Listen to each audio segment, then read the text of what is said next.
Assalamualaikum warahmatullahi wabarakatuh. Selamat Waalaikumsalam. sore semua pemirsa di Basnas TV dimanapun Anda.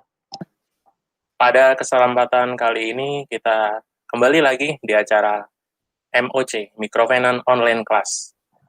Untuk episode kali ini kita akan membahas salah satu produk lokal yang sudah go internasional. Untuk judul dari online class kali ini yaitu potensi dan peluang usaha rumahan tempe, local pride go internasional. Untuk pembicara yang akan hadir pada kesempatan kali ini ada dua. Yang pertama adalah Profesor Dr. Insinyur Made Astawan MS. Beliau adalah Ketua Forum Tempe Indonesia. Kemudian ada juga dari pengusaha produk olahan tempe. Beliau kebetulan sudah cukup berpengalaman, bahkan produknya sudah ekspor, yaitu Mas Billy dari Kediri, owner dari keripik tempe Pakuwati. Oke, tidak menunggu lama, kita akan menuju ke pembicara yang pertama. Selamat sore, Prof. Made. Baik, selamat sore. Assalamualaikum warahmatullahi wabarakatuh. Salam sejahtera untuk kita semua. Ya, terima kasih ya Prof. sudah menyempatkan hadir untuk datang nih di sini untuk berbagi ilmunya di acara Sama-sama. Microfinance Online Class. Nah ini kemarin baru saja seminar juga ya Prof ya dengan Bapak Sandi Uno. Iya, Hari Tempe Nasional kemarin, tanggal 6. Oh, Hari Tempe Nasional. Wah, luar biasa ya Prof ya. Tempe aja ada harinya ya, hari di dunia. Ada. Itu ceritanya gimana Prof? Bisa ada Hari Tempe Nasional gitu? Ya, mungkin nanti juga akan saya ceritakan di dalam PowerPoint saya. Oke. Wah, ini saya udah penasaran. Iya, baik. Oke, monggo mungkin bisa langsung dimulai saja, Prof, untuk presentasi. Baik, pemirsa Basnas TV dimanapun Anda berada, izin saya ingin sharing sedikit, ini materi ya, mudah-mudahan dengan materi ini bisa lebih menambah wawasan kita semua mengenai tempe ya. Jadi sebelumnya saya ucapkan selamat datang dulu di dunia pertempean ya, pertempean nasional maupun internasional. Judul presentasi saya adalah inovasi usaha rumahan tempe, local pride go internasional. Jadi saya akan banyak berbicara soal inovasi, memberikan semangat pada teman-teman yang ingin berusaha di bidang tempe. Nanti contoh nyatanya Mas Billy akan memberikan ilustrasi bagaimana pengalaman beliau mengembangkan keripik tempe, bahkan sekarang sudah berhasil ekspor. Jadi itu contoh nyatanya. Kalau saya nanti akan memberikan gagasan-gagasan. Baik, pertama saya ingin sharing dulu apa itu Forum Tempe Indonesia. Alhamdulillah sejak tahun 2008 para perajin tempe ini ada induknya, karena sebelumnya itu kan nggak jelas siapa induk dari perajin tempe. Kami membentuk satu organisasi yang namanya Forum Tempe Indonesia. Ini adalah suatu organisasi nirlaba dengan misi utama untuk meningkatkan pemahaman masyarakat terhadap tempe sebagai komoditas andalan dalam perspektif bisnis dan kesehatan. Sebab kalau kita bicara tempe hanya mengatakan tempe itu menyehatkan, tapi kalau nggak menguntungkan dari segi bisnis, maka tidak akan jalan usaha tempe. Atau sebaliknya, kalau yang kita hanya mengutamakan bisnis tempe, tapi kalau tidak ada manfaatnya buat masyarakat, juga masyarakat tidak akan mau mengonsumsinya. Jadi berbicara soal tempe harus berbicara dua perspektif, yaitu bisnis dan kesehatan. Nah, inilah tujuan dari didirikannya FTI. Yang jelas pertama adalah mempromosikan tempe sebagai warisan budaya bangsa Indonesia, baik di tingkat nasional maupun internasional. Itu karena tempe inilah warisan budaya bangsa. Yang kedua adalah mendiseminasikan atau menyebarluaskan semua informasi dan hasil-hasil penelitian terkait tempe. Yang ketiga, meningkatkan kualitas tempe di tingkat perajin atau produsen melalui training dan sebagainya. Jadi kami banyak melakukan kegiatan-kegiatan training. Yang keempat, juga memberikan edukasi kepada konsumen atau masyarakat luas mengenai khasiat tempe. Sebab kalau nanti sudah perajinnya sudah berhasil meningkatkan kualitas produknya, tapi masyarakat tidak menghargainya karena tidak tahu khasiatnya, maka tidak jalan untuk bisnis tempe. Maka kami juga menggarap dua sisi, yaitu sisi perajin dan juga sisi konsumen. Dan tentu saja yang kelima adalah memfasilitasi para pakar, para praktisi, dan juga pihak-pihak yang peduli untuk berbagi pengalaman terkait tempe. Jadi di forum tempe ini latar belakangnya banyak sekali, mulai dari para ilmuwan, ada peneliti, kemudian ada dosen ya, ada juga pengusaha, ada juga importer kedelai, bahkan ada petani ya, bahkan siapa saja yang tertarik kepada pertempean ya, termasuk konsumen pada umumnya. Nah, kenapa kami harus mendirikan ini? Karena kami merasa merasa khawatir gitu ya, karena belakangan ini konsumsi tempe cenderung stagnan, cenderung tetap saja, tidak terlalu nyata lonjakannya. Dan hal ini antara lain dipengaruhi oleh karena para generasi muda atau kalangan milenials kurang memahami budaya tempe ya. Jadi menganggap tempe itu apaan tuh, seperti makanan yang kesannya cenderung negatif ya, murah, tidak enak, kurang bersih, dan old fashion food. Jadi kayaknya ketinggalan zaman gitu. Jadi mereka ada tendensi kecenderungan mereka tidak menghargai produk lokal ini karena ketidaktahuan ya. Pada nyatanya nanti kalau saya sampaikan luar biasa potensinya ya. Oleh karena itu maka beberapa aktivitas yang telah kami lakukan di Forum Tempe Indonesia adalah semata-mata bertujuan untuk melakukan rebranding, melakukan katakanlah membangkitkan kembali minat para generasi muda ini khususnya bahwa tempe ini adalah bukan produk sembarangan gitu ya. Tempe adalah satu budaya bangsa yang luar biasa, dia akan saya tunjukkan bahkan diadopsi oleh negara-negara di dunia, masa kita tidak gitu ya. Ini antara lain kegiatan kami utama adalah melakukan training penerapan cara produksi yang higienis atau good hygienic practices dalam proses produksi tempe. Jadi kami berkeliling-keliling di 34 provinsi ini mengajarkan kepada para perajin bagaimana cara produksi yang baik higienis. Ini ciri higienisnya adalah alat-alat yang digunakan ya, ini adalah alat pemecah kulit. Jadi sekarang tidak ada lagi tempe yang diinjak-injak gitu pakai kaki, tidak ada lagi, semua kita gunakan alat-alat yang ini perebusnya sekarang pakai drum yang stainless steel, bukan drum bekas ya, bukan drum bekas oli, bukan drum bekas minyak, tapi betul-betul stainless steel. Dan ini adalah alat pemecah kulitnya. Kemudian perajin juga kami ajarkan bagaimana melakukan personal hygiene ya. Jadi personal hygiene itu ada higienitas perorangan dengan cara menggunakan pakaian kerja dan yang lain-lain ya. Sementara bukan hanya di Indonesia, tapi sampai kami ke luar negeri ya, kami juga melatih di Thailand, di Vietnam, dan di beberapa tempat, karena ternyata di mereka itu tempe juga dikenal sangat bagus, karena Mereka banyak yang melakukan gaya hidup vegetarian, baik karena alasan agama, mereka banyak yang Buddhis, agama Buddha, ataupun karena gaya hidup semata-mata karena gaya hidup. Oleh karena itu maka kami sering juga berkontribusi di situ. Nah, kegiatan yang lain adalah kami edukasi konsumen tentang khasiat tempe ya. Jadi jangan sampai tadi seperti yang saya katakan, tempenya bagus mutunya tapi konsumen kurang menghargainya. Maka kami edukasi konsumen ini bahwa tempe itu menyehatkan ya. Tempe itu adalah sumber protein yang murah harganya tetapi kualitasnya sama dengan protein hewani, sama dengan telur, daging, ikan ya, dan produk-produk hewani lainnya. Tapi harganya murah gitu ya. Nah, jadi itu sebabnya kenapa produk ini menjadi sangat luar biasa. Dan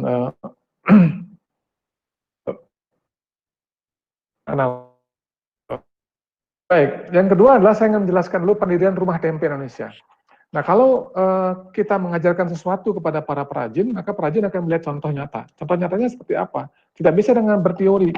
Maka kami dirikanlah Rumah Tempe Indonesia, diresmikan tanggal 6 Juni tahun 2012. Nah, kenapa harus meresmikan tanggal 6 Juni 2012 yang kemudian kami peringati sebagai Hari Tempe Nasional. Nah, jadi sejarahnya dari sini. 6 Juni itu kenapa? Pertama, karena kami meresmikan Rumah Tempe Indonesia sebagai acuan produksi tempe higienis nasional di 6 Juni 2012. Yang kedua, hari lahirnya Presiden Soekarno, Presiden RI pertama. Kenapa harus mengaitkan dengan beliau? Karena beliau sering sekali berpidato pada tahun era 1150-an dan era 1160-an. Beliau sering sekali menggunakan jargon bangsa tempe.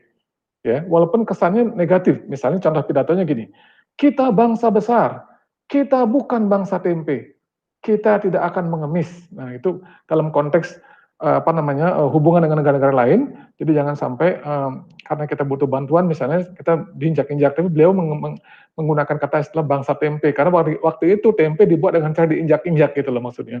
Ya waktu itu loh ya. Baik, berikut pidato yang lain adalah contohnya adalah bangsa yang kerja keras, bukan bangsa tempe, bukan bangsa kuli. Nah, di situ mencerminkan tempe itu kan makanan yang lembut ya, jadi mudah diiris, mudah dipotong. Jadi seakan-akan mengesankan kita jangan menjadi seperti tempe yang mudah mudah diperdayai oleh orang gitu ya, diperdayai orang, nah seperti itu, kesannya begitu. Tapi walaupun beliau sering menggunakan jargon-jargon tempe, tapi dalam prakteknya kan tidak ada keseharian menu beliau di meja makan yang tidak lepas dari tempe ya. Selalu ada menu tempe dalam meja makan. Itu yang saya baca dari sejarah. Jadi ini semata-mata hanya jargon politik kelihatannya begitu. Tapi andaikan beliau sekarang masih ada, mungkin beliau akan berkata berbeda. Jadi apa yang beliau katakan, mungkin beliau akan berkata, banggalah kita sebagai bangsa tempe. Karena ternyata tempe luar biasa khasiatnya, dan tempe sekarang telah diterima di 27 negara di dunia. Bayangkan, ya. Jadi seperti itu. Baik, nah tujuan Rumah Tempe Indonesia adalah menjadi percontohan dan pusat pembelajaran bagi anggota Kopti dan juga masyarakat luas tentang cara produksi tempe yang higienis melalui aplikasi GMP. GMP adalah Good Manufacturing Practices, cara produksi yang baik. Jadi para pemirsa sekalian, kalaupun ingin belajar tempe, silakan menghubungi kami, bisa datang ke Rumah Tempe Indonesia untuk belajar bagaimana cara membuat tempe yang benar. Jadi di sini diajarkan mengenai alat, mengenai cara produksi dan sebagainya. Dan rumah tempe yang kami bangun betul-betul sudah mendapatkan standar HACCP ya, Hazard Analysis Critical Control Point ini, juga mendapatkan standar SNI dari Badan Standarisasi Nasional, mendapatkan juga standar sertifikat dari Badan POM untuk izin edar, MD itu ya, makanan dalam negeri yang 12 digit itu kami dapat, dan tentu saja sertifikat halal. Jadi kamilah satu-satunya produsen tempe di Indonesia dan di dunia yang memiliki 4 sertifikat ini. Jadi khususnya sertifikat Badan POM ini sangat sulit mendapatkannya. Demikian juga dengan sertifikat SNI, agak sulit, sangat-sangat sulit. Tapi yang agak gampang itu mungkin HACCP, HACCP dan halal itu lebih mudah. Tapi yang dua ini, yang dari SNI dan Badan POM itu agak sangat, bahkan bukan agak, tapi sangat sulit ya. Hanya betul-betul yang higienis yang bisa dapat itu. Nah, konsep GMP di tempat kami meliputi apa? Peralatan yang anti karat, ruangan yang fungsional, pekerja yang terlatih, dan juga limbah yang ramah lingkungan. Jadi kami tidak mengejarkan membuang limbah sembarangan, tapi limbah itu harus diolah terlebih dahulu gitu ya, supaya betul-betul tidak mengganggu lingkungan.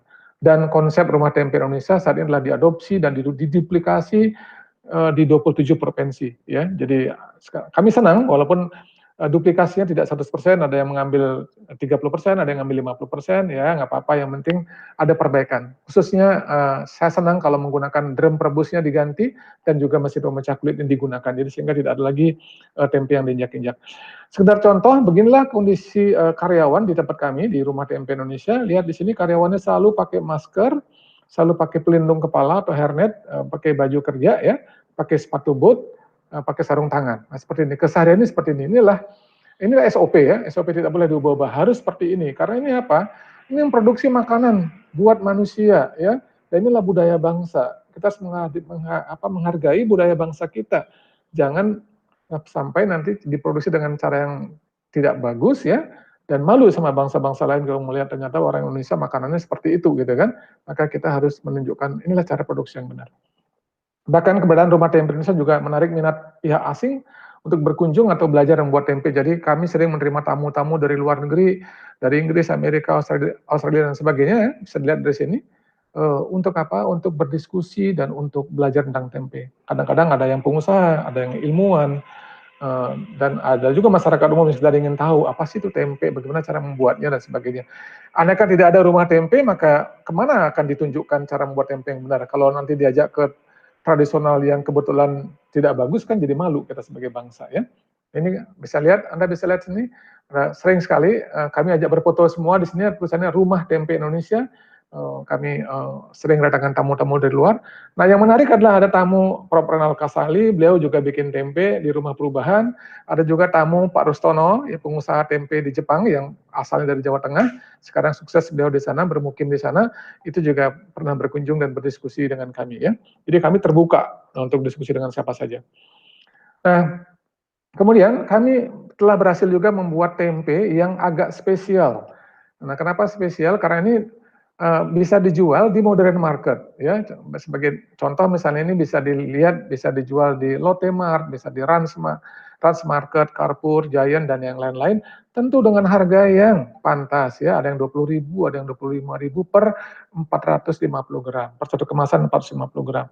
Kenapa bisa begitu? Ya karena kami memproduksinya dengan cara yang higienis. Tentu saja harus ada harga untuk proses produksi yang membutuhkan ketelatenan, membutuhkan investasi alat dan yang lain-lain. Jadi jangan berpikir bahwa tempe itu hanya bisa dijual 5.000 gitu ya per 450 gram di pasar tradisional, tidak. Kalau kita pandai mengemasnya, kemudian juga betul-betul bisa menunjukkan bahwa produk kita adalah produk yang bermutu, maka bisa dijual dengan harga yang mahal ya, yang pantas, 25.000 bahkan ya. Nah, seperti itu. Nah, ini pada saat kami awal-awalnya mengenalkan konsep Rumah Tempe Indonesia, diliput oleh berbagai media massa cetak dan elektronik. Ini hanya sebagian kecil ya, TV-TV yang sudah meliput kami, ada dari bermacam-macam sumber ya, ada dari ini adalah Berita Satu ya, ada Liputan 6, SCTP, ada juga yang lain-lain lah, banyak telah berkunjung ke kami dan memang sesuatu yang baru menurut mereka ya. Padahal sebenarnya sih tidak terlalu besar rumah tempe kami, tapi itu adalah itulah virus kebaikan pertama tentang tempe yang akan menular kepada para parajen tempe se-Indonesia ya, dan buktinya sekarang sudah banyak diadopsi.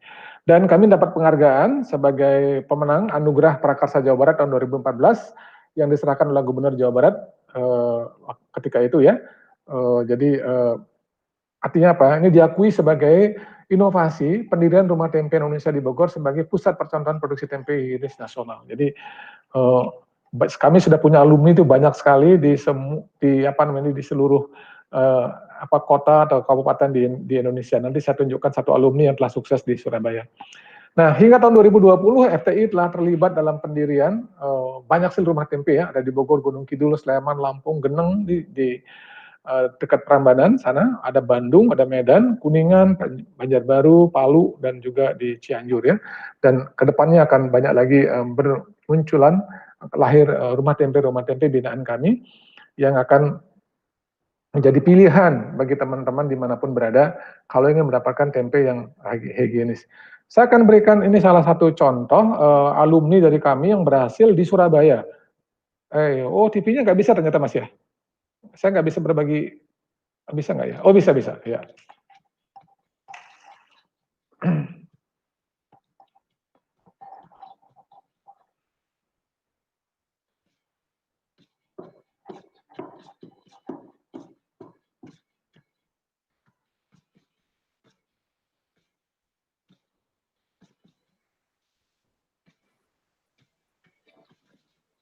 Ya mungkin bisa sambil dijelaskan, Prof. Ini adalah cara memproduksi, salah satu alumni binaan kami yang berhasil membuat tempe di Surabaya, tapi dengan cara yang modern lah ya, modern, banyak menggunakan mesin, mulai dari merebus, memecah kulit, kemudian mencampur dengan ragi, dan juga ini mengemas sekarang. Ini mengemas ya, dan menariknya beliau jual dengan menggunakan motor-motor ke berbagai tempat, menembus gang-gang dan sebagainya. Dan nanti fermentasi lebih lanjut yang 2 hari itu dilakukan di rumah masing-masing. Jadi lucu itu ya. Jadi konsumen membeli tempe yang belum jadi, yang baru campuran kedelai dan ragi, kemudian di rumah masing-masing difermentasi selama kurang lebih 2 hari. Akan menjadilah dia tempe. Itu luar biasa ya. Jadi menghemat tempat juga. Oke. Nah sekarang kita pindah ke topik yang ketiga, yaitu bagaimana peluang UMKM tempe. Mungkin saya sedikit aja, mungkin bukan bidang saya, tapi saya memberikan ilustrasi bahwa usaha mikro, kecil, menengah ini luar biasa. Khususnya mikro, ini jumlahnya mencapai berapa? Ada kurang lebih 55,5 juta unit, itu kategorinya mikro. Totalnya kurang lebih kalau persentase kurang lebih 98,79%. Sedangkan yang usaha kecilnya 1,11. Yang usaha menengahnya 0,09%. Sedangkan yang usaha besarnya sangat kecil sekali, 0,01. Artinya apa? Luar biasa jasa teman-teman yang menggeluti UMKM ini. Karena mereka ternyata tahan banting juga mereka. Dan jumlahnya banyak sekali. Ada banyak uang yang beredar di sini juga. Ada juga banyak jiwa-jiwa dan nyawa-nyawa yang tergantung kehidupannya di sini dalam kehidupan UMKM ini. Jadi tempe juga termasuk kategori di sini. Karena ada yang modalnya kan ada yang kecil ya, ada yang asetnya hanya sampai 50 juta, ada yang 500 juta, dan seterusnya, itu mereka umumnya di sini. Tapi sayangnya kalau kita lihat, kontribusi terhadap ekspor non-migasnya itu masih kecil. Hanya kurang lebih baru 1,2% dari total UKM yang bisa menembus pasar ekspor. Salah satu contohnya lah Mas Billy tadi yang mungkin nanti akan cerita. Hanya 1,2%. Berarti pertanyaan kita adalah, ada apa dengan mereka? Gitu. Kenapa mereka tidak bisa menembus ekspor? Berarti kan ada masalah dengan tadi, dengan sanitasi, dengan cara produksi mungkin yang kurang bagus, dan tentu saja tidak melek terhadap apa namanya finansial, tidak melek terhadap cara ekspor, dan itulah yang terlain kami ikut bina bagi para pengrajin-pengrajin yang seperti itu. Ya, memang cara supaya bisa ekspor pertama kali harus benahi dulu produknya, jadi nggak bisa tiba-tiba bisa ekspor, harus melakukan pembenahan-pembenahan dulu. Nah, ini adalah tempe sebagai sumber protein bagi 270 juta produk Indonesia saat ini. Kalau kita bicara di Indonesia saja, 270 juta jiwa yang akan butuh protein yang berkualitas baik. Dan daging, ikan, susu, dan telur itu harganya lebih mahal. Maka pilihannya adalah di tempe. Tempe itu harganya lebih murah. Sumber protein yang lebih murah, tapi dengan kualitas yang sama dengan hewani yang harganya lebih mahal. Dan saat ini kurang lebih tempe diproduksi adalah 160.000 unit usaha mikro, kecil, dan menengah UMKM. Ini 160.000 unit ini adalah angka yang saya dapatkan dari Kopti, ya, Koperasi Pengrajin Tempe Tahu Indonesia. Mungkin juga ada juga yang tidak mendaftar diam-diam bikin usaha juga ada juga. Tapi kalau kita pikir rata-rata pekerjaannya hanya 3-4 orang per unit usaha. Ini ada juga yang besar, ada yang sampai 50 orang juga ada. Tapi umumnya beginilah kondisinya begini. Dan kedelai yang digunakan per unit UMKM biasanya 50-200 kilo, kecil, skalanya kecil, hanya 50. Tapi ada juga yang 1 ton, ada juga yang 2 ton, tergantung. Tapi rata-rata mereka 50-200 kilo. Itu usaha keluarga, ya, melibatkan suami, istri, dan anak biasanya, ya, atau tetangga dekat misalnya gitu. Jadi sehingga hanya 3-4 orang. Keuntungan bersihnya per unit usaha berapa? Kurang lebih 100.000 sampai 400.000 rupiah per hari. Ini kan luar biasa. Caranya juga sederhana sekali. Cara bikin tempe sangat sederhana sekali. Dan pasarnya terbuka luas, pasti ada yang butuh lauk setiap hari. Dan ternyata mudah juga menjualnya, ya. Jarang ada tempe yang nggak laku di pasar, itu jarang. Dan berapa nilai tambah industri tempe ini per tahun menurut BSN? 37 triliun. Itu nilai tambah. Bayangkan, kita ini adalah produsen dan pemakan tempe terbesar di dunia. Jadi kalau kita lihat angka 37 triliun itu kan bukan angka kecil gitu, ya. Dengan demikian bisa kita simpulkan bahwa usaha tempe ini memiliki peranan nyata dalam pengentasan kemiskinan di Indonesia. Cocok untuk apa? Poin 1, 2, 3, 4 pada SDGs, Sustainable Development Goals tadi, ya. Jadi ada no poverty, tidak ada orang miskin, no hunger, tidak ada lagi orang kelaparan. Kemudian good health, semua orang menjadi sehat, menjadi sejahtera. Dan ternyata apa? Memperbaiki edukasi, meningkatkan kualitas pendidikan. Banyak sekali anak-anak perajin tempe ini yang anaknya kuliah loh. Jadi bisa jadi sarjana. Ditanya dari mana uangnya, nggak tahu katanya. Beliau tidak menyadari bahwa usaha tempenya itu luar biasa sehingga bisa menyekolahkan anak-anaknya hingga jadi sarjana. Itu hebatnya. Jadi memperbaiki kualitas pendidikan juga di Indonesia.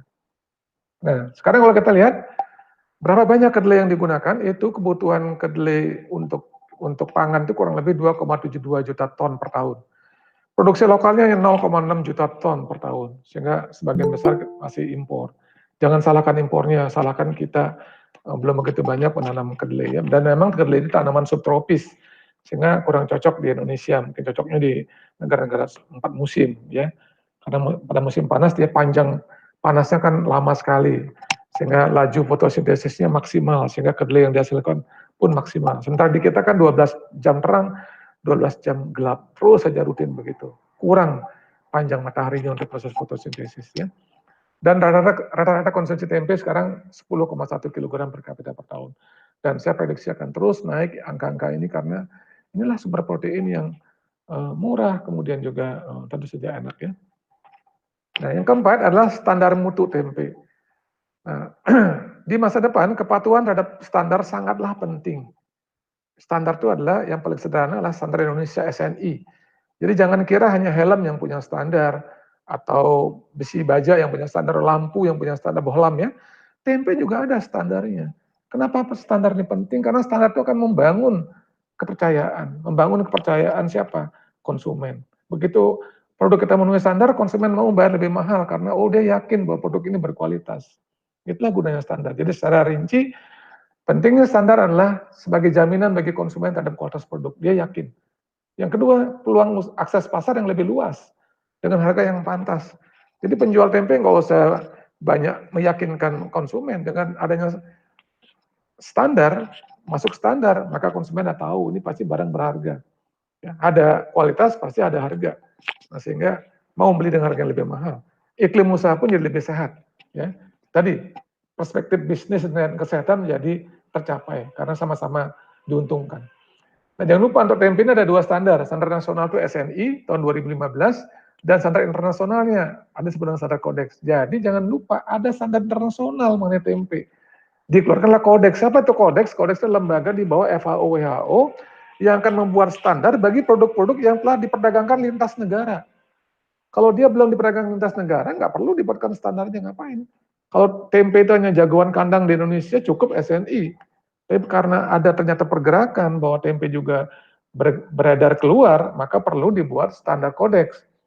Ya, supaya ada yang mengatur, karena ini sudah antar negara gitu, di luar Indonesia. Ini contoh ya, SNI contohnya 2015. Apa yang diatur? Mulai dari keadaan tempe harus kompak, mudah diiris, harus warna putih dan sebagainya. Baunya tidak boleh ada bau amoniak. Nah, ini semua diatur dalam standar. Dan yang paling penting adalah standarnya adalah kadar proteinnya. Minimal protein ini 15%. Minimal, dalam prakteknya di pasar ada yang 20% protein itu, minimal 15%. Artinya apa? Nggak boleh mencampurkan macam-macam ke dalam tempe, mencampur dedak, campur apa, misalnya jagung, campur apa, supaya volumenya banyak, tapi nanti proteinnya turun, nggak memenuhi standar, karena minimal 15%. Belum lagi diatur soal cemaran logam, ya semua ada batas maksimalnya ini, ada kadmium, timbal, timah, merkuri, arsen, ada maksimalnya. Kalau kita menggunakan drum bekas, tidak menggunakan alat yang bagus, alat perebus yang bagus, pasti angka-angkanya akan terlampaui, akan lebih dari batas maksimalnya. Demikian juga dengan cemaran mikroba, kalau kita jorok, ya tidak menggunakan sarung tangan, ya tidak menggunakan masker, habis buang hajat, baik kecil maupun besar, tidak cuci tangan dengan sempurna sebelum menjamah kedelai lagi, pasti angka coliform dan salmonellanya akan tinggi. Sehingga nggak mungkin dapat SNI. Itu sulitnya SNI, saya bilang, makanya kenapa hanya baru Rumah Tempe Indonesia di Bogor yang punya SNI, karena sulit sekali, ada standar. Tidak mudah mendapatkan SNI, seperti itu. Ya. Nah, ini adalah standar internasional yang saya ceritakan. Ini baru berlaku memang tahun 2013, ini baru berlaku di regional Asia, baik Asia Tenggara seperti kita Indonesia, Asia Timur, Asia Selatan ya. Jadi peraturan ini akan berlaku di Jepang, di Hong Kong ya, di Malaysia dan negara-negara di Asia. Tapi belum mendunia, tapi dalam waktu dekat juga dia pasti akan menjadi standar internasional, karena ternyata kan sekarang tempe kan buktinya sudah ada di 5 benua. Sedangkan ini standarnya kan berasia, jadi harus standarnya pun akan berubah, akan menjadi kodeks internasional. Dan apa yang harus kita lakukan?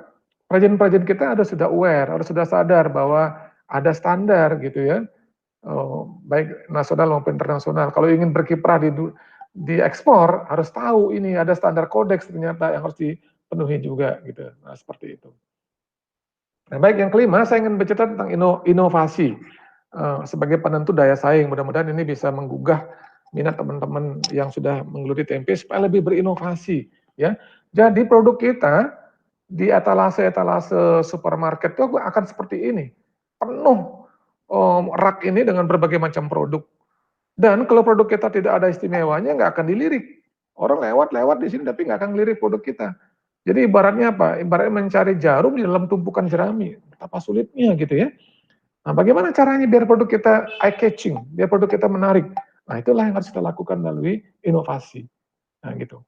Nah, ini contohnya juga, misalnya ini adalah khusus snack ini. Khusus snack, semua jenis snack ada di sini. Ini foto saya ambil di Amerika. Tapi di mana snack tempe? Tidak ada snack tempe. Di Indonesia sudah ada snack tempe ya, dijual banyak lah, baik yang industri maupun yang rumahan. Tapi di Amerika belum ada. Sayang gitu ya, bahwa bahwa ada banyak jenis snack tapi kita nggak masuk kita di sini. Ada yang salah dengan produk kita berarti. Nah, untuk meningkatkan nilai ekonomi tempe diperlukan suatu upaya penganekaragaman produk olahan tempe atau inovasi produk tempe. Nah, jadi kata kuncinya itu adalah inovasi. Nah, saya akan berikan contoh. Kata kunci suksesnya itu adalah inovasi. Dalam inovasi itu meliputi apa? Meliputi vision, meliputi team working ya, harus ada motivasi yang kuat, ada kreatif, dan juga harus terus melakukan pengembangan-pengembangan dan perencanaan-perencanaan yang matang. Itulah untuk bisa berinovasi harus mengindahkan item-item ini ya. Itu. Dan inovasi selalu diawali dengan invensi. Apa itu invensi? Invensi adalah ide saja. Ide dari seorang inventor, orangnya namanya inventor. Gagasannya namanya invensi. Jadi ide inventor itu yang dituangkan dalam satu kegiatan pemecahan masalah yang spesifik di bidang teknologi. Itu namanya invensi. Nah, invensi ini bisa saja berupa produk, berupa proses, ya, atau berupa penyempurnaan dan pengembangan produk atau proses. Jadi bisa macam-macam. Saya punya keripik tempe baru, nah itu invensi. Saya mencoba membuat orang tempenya bulat, saya bikin segitiga misalnya. Itu invensi, sederhana gitu ya. Orang tempenya belum berbumbu, saya kasih bumbu misalnya dalam. Jadi begitu orang membeli, malas lagi dia ngulek-ngulek bumbu di rumah, beli tempe yang saya kasih inovasi tadi, misalnya berbumbu, tinggal iris-iris, tinggal goreng. Nggak perlu lagi membumbu, itu namanya invensi, ya, gagasan. Tapi gagasan itu tidak akan menjadi sesuatu kalau tidak bernilai ekonomis gitu ya. Nah, inovasi itu adalah proses mengubah invensi menjadi sesuatu yang bisa dikomersialkan. Itu baru menjadi inovasi. Kalau belum bisa dikomersialkan artinya masih invensi terus. Banyak penelitian-penelitian di perguruan tinggi yang hanya menjadi invensi, tidak pernah menjadi inovasi karena tidak berhasil dipasarkan. Nah, ini saya berikan contoh ya, beberapa invensi yang telah dipatenkan. Ini contohnya. Orang makan mie, ini makan ramen kalau di Jepang, itu kan panas. Supaya dingin gimana? Nah, ada kipas gantung kecil di sini untuk cepat mendinginkan. Nah, orang makan ramen di Jepang supaya mukanya nggak kecipratan, rambutnya nanti bau. Gimana caranya? Ciptakan alat pelindung muka misalnya gitu ya. Sederhana, tapi buktinya sudah bisa dipatenkan dan bisa dikomersialisasikan.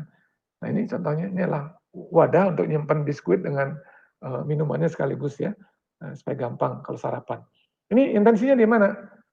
Nah, ada di sini, ada lubang di sini kalau kita pergi ke tempat-tempat kopi itu, nah, ini ada lubangnya di sini kan, untuk memasukkan sedotan, ya, straw ataupun untuk langsung dituangkan ke mulut kita kan bisa dari lubang ini. Itu invensi juga, nggak perlu ngebuka tutupnya semua kan, cukup dari sini. Itu sederhana. Ini juga begitu. Bagaimana membuka kaleng dari suatu minuman kaleng? Nggak perlu dibuka semua kan, cukup pencet, dia kebuka, udah langsung diminum dari sini. Itu juga. Bagaimana cara menyedot sesuatu tanpa memiringkan wadahnya? Nah, perlu invensi apa? Straw-nya, sedotannya bisa dibengkokkan. Itu kan sering kita jumpai ya. Dulu kan straw-nya lurus saja. Kalau minumannya lurus, pakai itu. Tapi kalau mudah dibengkokkan, dimiringkan, tanpa tumpah kan perlu alatnya. Nanti contoh-contoh ya. Mudah-mudahan teman-teman bisa mencari suatu contoh yang lain. Nah, intinya adalah ide itu harus dia akan menjelma menjadi invensi. Invensi itu harus menjadi inovasi. Artinya dia memiliki nilai jual. Nah, untuk bisa melakukan inovasi, maka ada beberapa hal yang dilakukan. Yang paling ekstrim adalah menciptakan hal yang baru. Itu luar biasa. Yang sebelumnya belum ada, dia bikin ada. Nah, itu inovasi yang luar biasa. Atau memperbaiki yang telah ada. Oh, udah ada, tapi kurang. Seperti yang saya katakan tadi. Bentuknya cuma bulat, saya bikin segitiga. Itu memperbaiki yang telah ada. Atau meniru dan menambahkan ciri khas. Nah, sudah ada keripiknya, tapi nggak kurang ada ciri khasnya. Saya tambahkan dengan ciri khas tertentu. Karena saya tinggal di Bogor, mungkin saya tambahkan dengan cita rasa Bogor misalnya. Nah, seperti itu. Itu adalah semua adalah inovasi. Kalau berhasil dijual, ya, dikomersialisasikan. Nah, sama dengan ini, ya, handphone. Dia mengalami perubahan-perubahan terus. Dia apa? Produsen handphonenya melakukan invensi-invensi sama jadi inovasi. Kalau tidak, dulu handphonenya kan segede batako dulu kan, berubah jadi kecil, dan kemudian lebih pintar. Itulah dia smartphone gitu kan. Jadi intinya orang itu harus berinovasi atau mati gitu. Apalagi pengusaha.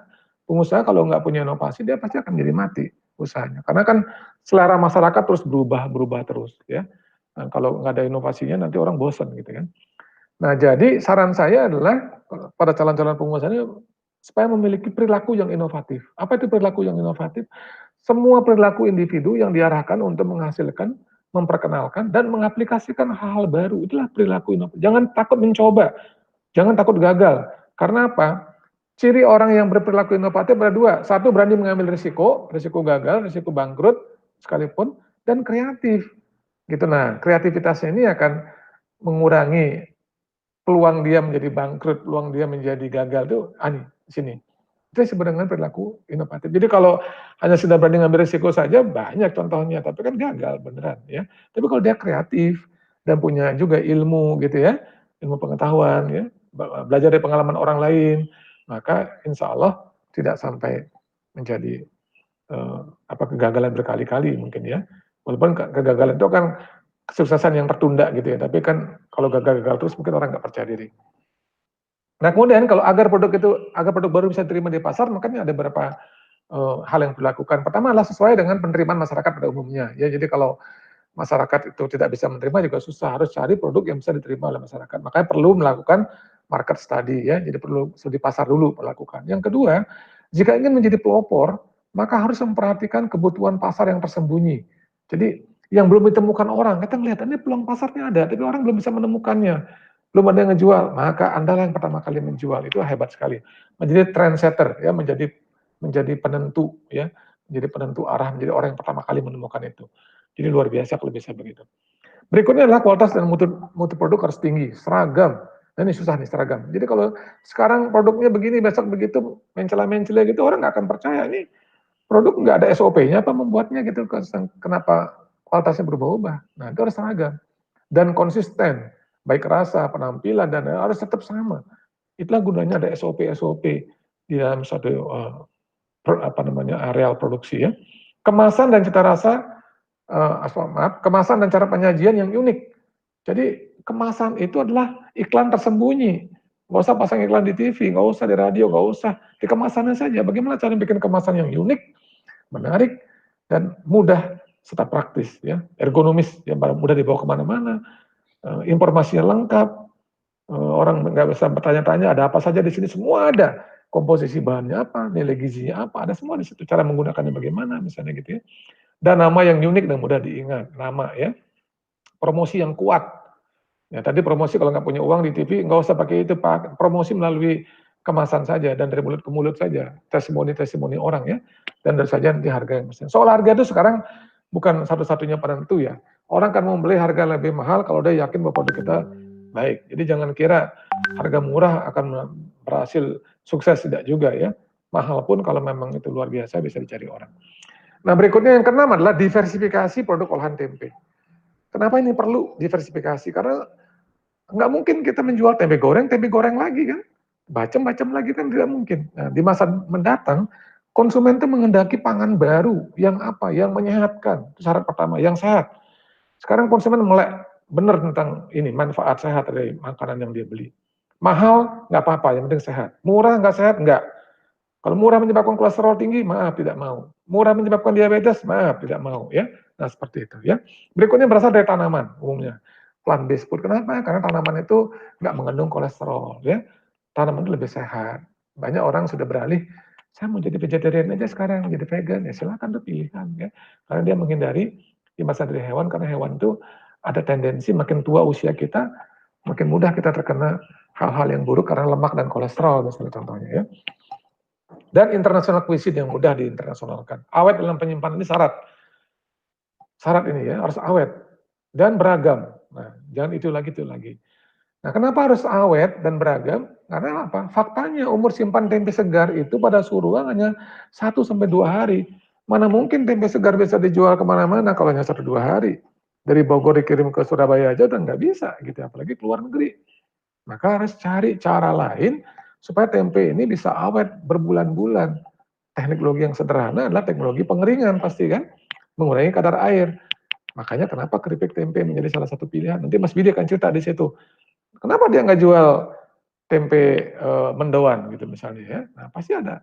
Karena dia ingin awet dan ingin jangkauannya luas gitu ya. Nah beberapa inovasi diperlukan untuk meningkatkan added value tempe melalui diversifikasi produk. Nah di tempe kami kenalkan istilah produk tempe generasi 1, generasi 2, dan generasi 3. Apa itu? Nanti saya akan ceritakan ya. Apa itu G1, G2, dan G3. Tapi yang jelas, di masa mendatang diperlukan kehadiran UKM atau industri pangan yang mengolah tempe menjadi berbagai produk lah. Jangan hanya itu saja. Mungkin konsep ABGC ini perlu kita kenalkan gitu ya. Akademisian seperti saya ini mungkin memberikan teknologi, inovasi, informasi ya tentang manfaat sehat tempe itu apa, Nah, teman-teman di bisnis ya mungkin melakukan studi-studi pasar, melakukan pengembangan produk G1, G2, G3 itu kerjaan teman-teman di industri. Dan pemerintahan, government ngapain? Membuat policy, kebijakan-kebijakan yang membuat iklim ini sehat, iklim usaha ini sehat. Bagaimana caranya? Ya, pemerintah pasti pinter lah ya. Ujung-ujungnya dengan ABG ini, siapa yang untung? C, community. Masyarakat akan tersenyum, masyarakat akan sehat, karena dia bisa menikmati produk-produk olahan tempe yang harganya juga murah, tapi nilainya juga luar biasa, Pak. Manfaatnya buat kesehatan. Nah, saya ke depan saya punya ide, klaster usaha tempe dibagi dua. Pertama ada klaster mengubah kedelai menjadi tempe. Ini banyak sekali di Indonesia yang berpuluh-puluh tahun hanya gini aja kerjanya, dia membuat tempe. Yang kurang adalah klaster mengubah tempe menjadi produk G1, G2, G3 ini yang masih kurang di Indonesia, sangat sedikit sekali orang menyemplung di sini. Ya. Nah, sehingga kalau ini sudah berhasil dibuat begini, maka akan orang community sekali lagi ya, masyarakat akan diuntungkan dengan berbagai produk-produk olahan yang tidak itu saja. Ini produknya beragam nilainya, ada G1, ada G2, ada G3, yang semua ujung-ujungnya akan bermuara kepada kesehatan masyarakat, ya, daya saing bangsa dan sebagainya. Apa itu G1? G1 adalah produk olahan yang masih memiliki karakteristik unik tempe, ya. Jadi masih kelihatan nih, ini keripik tempe misalnya ya, masih kelihatan tempenya bulat-bulat, ini G1. Rasanya juga jelas, tempe aromanya jelas, penampakan warnanya, nah itu tempe banget gitu ya. Itu G1. Hal yang terpenting yang harus dikembangkan pada G1 ini adalah upaya-upaya packaging dan labeling. Ya, bagaimana mengemas dan memberikan label supaya produk ini tampak artistik dan menarik. Itu yang teman-teman masih lemah. Teman-teman UMKM masih lemah, mengemas asal-asalan. Coba lihat deh ini ya. Ini kemasannya sederhana tapi kan lumayan kan? Lumayan ini. Sudah bisa menimbulkan daya tarik kepada konsumen. Jadi semua diawali dengan mata. Begitu mata melihat kemasannya cantik, menarik, ada keinginan untuk mencoba. Kalau ternyata setelah dicoba enak, bisa menimbulkan ketagihan. Nah itu jadi, ini yang kita mau sebenarnya ya. Ini contoh G1 yang lain, tempe coklat. Banyak sekali tempe, di Jepang juga banyak berkembang ini ya. Tempe dalamnya kemudian disalut dengan coklat, dibungkus dengan coklat. Ya. Di Indonesia juga sekarang udah mulai banyak. Ini ada G1. Ini G1 yang lain apa? Untuk memperluas pangsa pasar, dikalengkan. Dikaleng, kasih medianya bisa air garam, bisa media saus tomat, yang lain-lain. Kemudian karena ini produknya dikalengkan, ini bisa tahan 6 bulan, bisa tahan setahun, dan bisa menembus lintas negara. Nah, ini adalah G1 untuk kelompok-kelompok milenial, misalnya di kafe-kafe gitu ya. Nah, silakan aja dibikin mulai dari sushi yang tadinya ikan kita ganti dengan tempe gitu ya. Nugget yang tadinya ayam kita ganti dengan tempe, burger juga dan yang lain-lain misalnya. Silakan dikembangkan sebanyak mungkin produk-produk ini dikembangkan menarik perhatian. G2 itu adalah produk turunan tempe yang karakteristik uniknya telah berkurang. Tetapi rasa tempenya masih terdeteksi. Jadi wujudnya bukan tempe, tapi rasanya, saya tahu nih masih ada rasa tempe di sini. Nah itu misalnya contohnya ya. Nah ini secara industri contohnya misalnya pernah Entrocare, ya bubur tempe penyembuh diare itu diproduksi oleh Kalbe, EPT Kalbe ya. Jadi bahan bakunya dibeli dari kami dari rumah tempe Indonesia di Bogor. Atau nih produknya tempe serial, pangan fungsional berbasis tempe tinggal diseduh, ini bentuknya powder tinggal diseduh pakai air dikucek-kucek langsung diminum. Itu juga bahan bakunya dibeli dari tempat kami. Jadi itu yang saya maksudkan tadi, klaster kedua. Jadi klaster yang mengubah tempe menjadi produk. Biarkanlah teman-teman perajin yang notabene mungkin modalnya kecil gitu ya, mengubah kedelai menjadi tempenya gitu. Nah ini adalah produk G2 yang lain, cookies tempe, misalnya kita bisa lihat ada bermacam-macam cookies dengan berbagai kemasan yang menarik. Ini juga akan menjadi meyakinkan konsumen. Nah yang terakhir adalah G3. G3 ini agak susah terus terang ya, ini modalnya besar. Karena apa? Karena kita akan bermain dengan komponen bioaktif sebagai anti kolesterol, antioksidan, anti kanker dan lain-lain. Ini semua suplemen. Jadi kalau di luar negeri sekarang semua soy isoflavon ya, semua bentuknya soy isoflavon. Jadi bisa nggak kita buat tempe isoflavon? Jadi dari tempenya disolasi isoflavonnya, bukan dari kedelainya gitu. Dan lebih menguntungkan dari tempenya karena khasiatnya lebih luar biasa dibandingkan kalau disolasi dari kedelainya. Nah untuk ini tentu tidak mudah karena melibatkan industri pangan, industri obat dan juga industri farmasi juga gitu ya. Yang jelas ini padat teknologi, padat modal juga. Yang terakhir adalah slogan dari Indonesia untuk dunia. Tadi sudah saya nyinggung-nyinggung, tempe ini asalnya dari sini, dari Jawa lah ya, Jawa Tengah ya Jogja dan seterusnya, sekarang sudah menyebar ke 27 negara di dunia. Bayangkan, itu pasti ada sesuatunya. Kalau tempe biasa-biasa saja nggak mungkin, ya kan? Pasti ada sesuatunya. Apa sesuatunya itu? Sesuatunya itu adalah ternyata tempe setelah dikaji-kaji di berbagai laboratorium di dunia, di apa namanya di kampus-kampus dan lembaga-lembaga penelitian, tempe itu luar biasa khasiatnya bagi kesehatan, makanya diterima. Maka tempe termasuk satu dari 9 superfood yang ada di dunia. Jadi ada satu lembaga yang memetakan apa saja superfood yang ada di dunia, mereka membuat 9 kurang lebih. Salah satunya adalah tempe masuk. Untung kita punya tempe. Kalau kita nggak punya tempe, maka nggak ada wajah kita di peta ini gitu ya. Itu alhamdulillahnya. Jadi marilah teman-teman support terus tempe supaya tempe terus maju, dan kami dari Forum Tempe Indonesia dan teman-teman yang lain akan berjuang untuk mengajukan tempe ini ke UNESCO supaya diakui sebagai intangible cultural heritage of humanity atau budaya tak benda, warisan budaya tak benda, sama dengan batik ya, seperti itu. Ya, sama dengan kris misalnya dan yang lain-lain lah ya. Nah, seperti itu. Nah, ini sekarang dengan ini baru ya, ini booming ini katanya ini adalah apa, artis Korea ya, katanya lagi ngetop. Nah, dia makan tempe pakai sambal, heboh di berbagai netizen katanya, netizen Indonesia bikin heboh. Nah itulah, jadi kalau tempe nggak terkenal, nggak mungkin dia mau coba makan tempe gitu kan. Pasti kan dia tahu, oh tempe itu, dia beli di toko Asia katanya, kemudian dia makan, ternyata enak katanya gitu ya.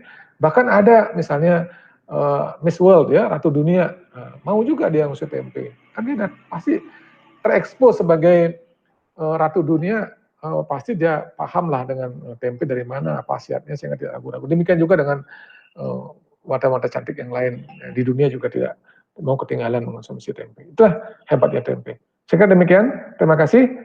Assalamualaikum warahmatullahi wabarakatuh. Nanti kita lanjutkan dengan diskusi. Saya stop dulu sharingnya. Semoga ini bermanfaat bagi teman-teman semua. Saya kembalikan ke Mas Adit. Silakan Mas.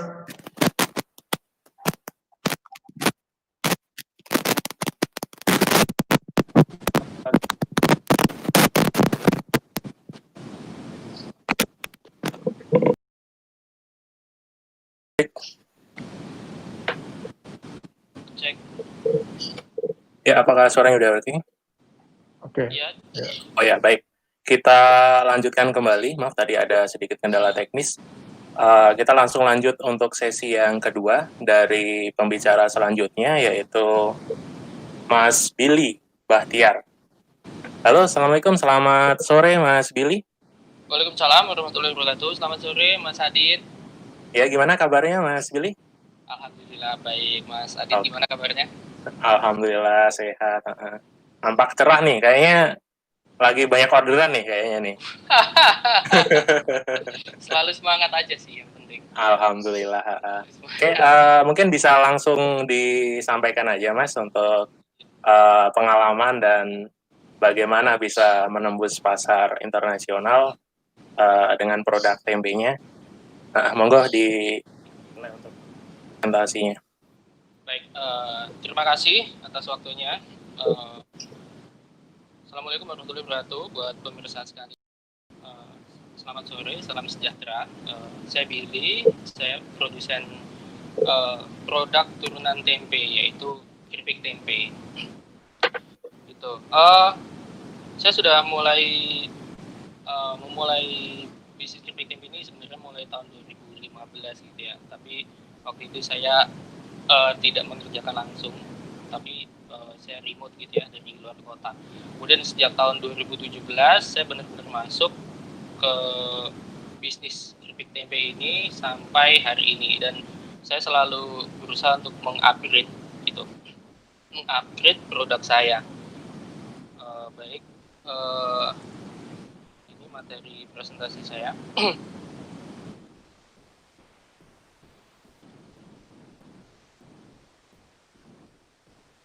Masih loading. Sebentar.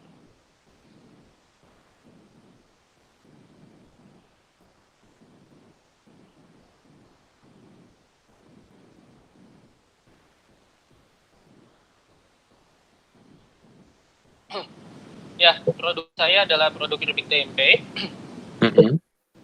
Saya desain saat ini ada 3 varian rasa, yaitu rasa original, rasa bawang, dan rasa pedas. Gitu. Dari 3 rasa ini kedepannya akan saya kembangkan lebih lanjut. Nah, kalau masuk ke bagaimana saya memulai kemudian membentuk strategi, yaitu pertama saya mulai dengan mindset atau pola pikir ya. Buat saya sih sebagai seorang bisnismen itu sangat penting sekali gitu. Untuk ya cek. Oh ya, oke. Ya, halo. Ya. Oke. Memiliki mindset yang tepat ya, pola pikir yang tepat gitu ya. Dalam dunia bisnis itu segala sesuatunya itu sangat dinamis, seringkali berubah-ubah seperti halnya saat ini ya. Gitu. Untuk itu maka sangat diperlukan kepekaan dan ketepatan dalam mengambil sikap gitu. Nah, bagaimana cara melakukannya ya, yaitu dengan cara riset. Hari riset itu kita juga harus kreatif dalam mengambil keputusan seperti itu. Misalnya seperti pandemi COVID ini, saya rasa sih banyak yang tidak menyangka ya akan terjadi COVID seperti ini. Untungnya, saya pikir sih untungnya pandemi ini terjadi saat dunia informasi dan dunia digital itu sudah sangat baik ya. Internet seperti saat ini kita tetap bisa sharing, tetap bisa belajar gitu dengan media ini. Nah, selain itu saya rasa sih seorang pengusaha seharusnya punya sikap yang komunikatif, kooperatif gitu, bisa menjelaskan segala sesuatunya. Ini materi saya tampaknya masih belum bisa masuk ya. Halo Mas Adit? Iya, halo. Oh iya, oke. Kita lanjutkan.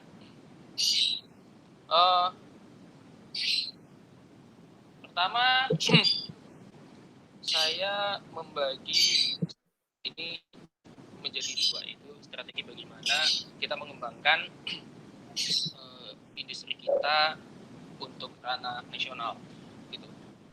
Kata kuncinya pertama adalah kita sadari ada prinsip ekonomi. Prinsip ekonomi itu kan pengorbanan sekecil-kecilnya untuk mendapatkan untung sebesar-besarnya itu sudah sangat umum sekali gitu. Tapi kadang banyak orang lupa gitu. Itu yang perlu kita sadari sejak awal.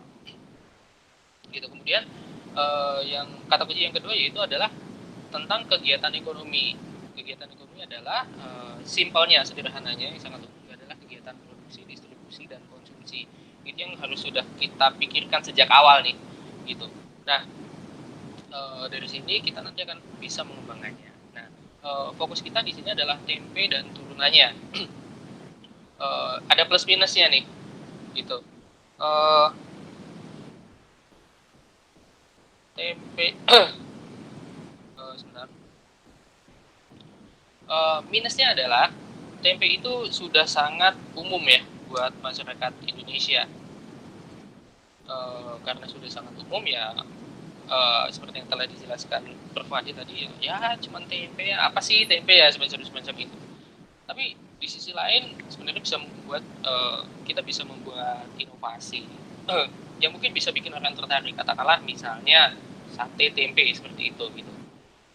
Ketika kita punya produk sate tempe, kita juga mungkin kemungkinan besar ada 2 pendapat gitu ya.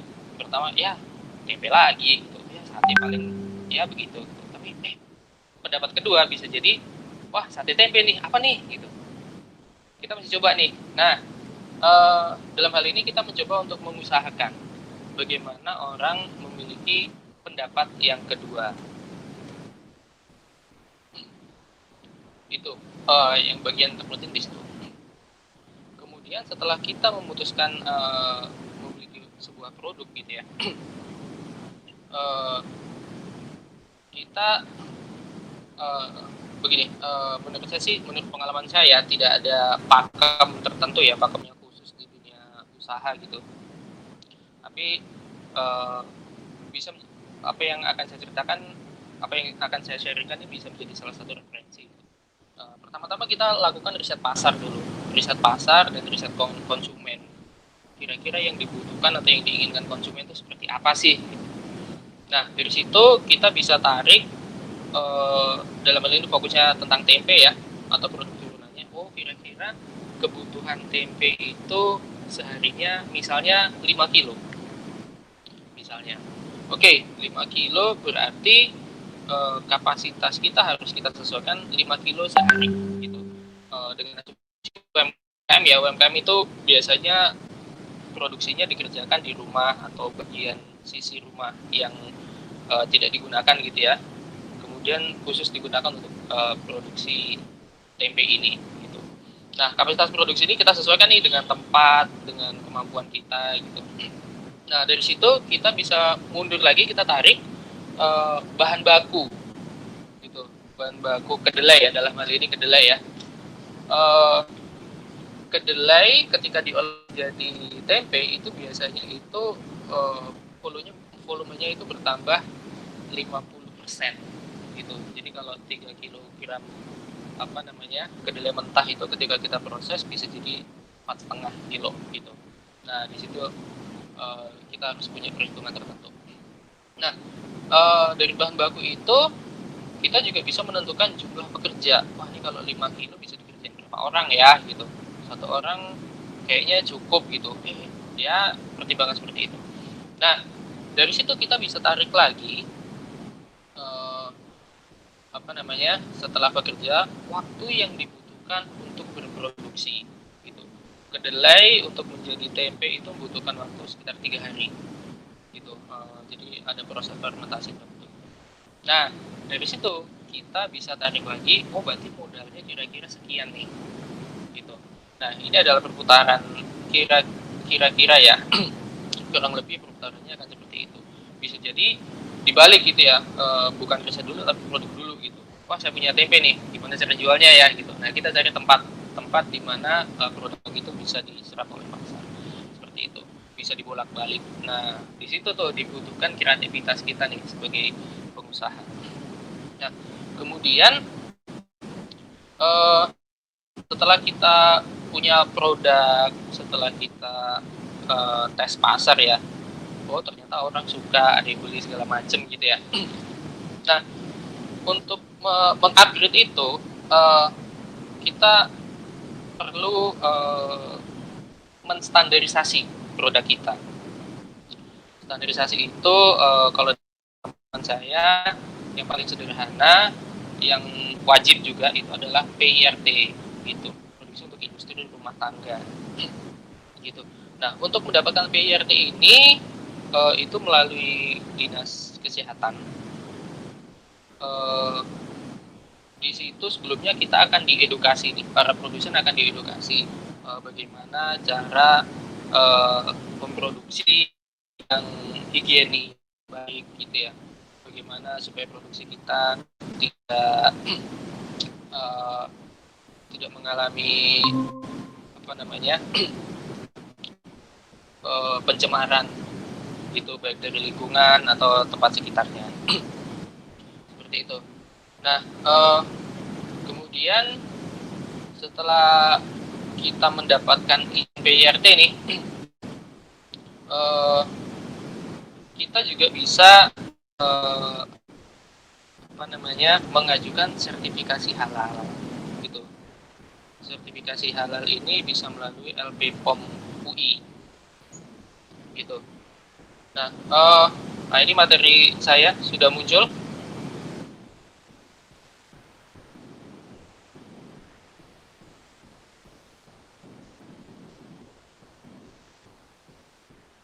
Ya, coba di-share now.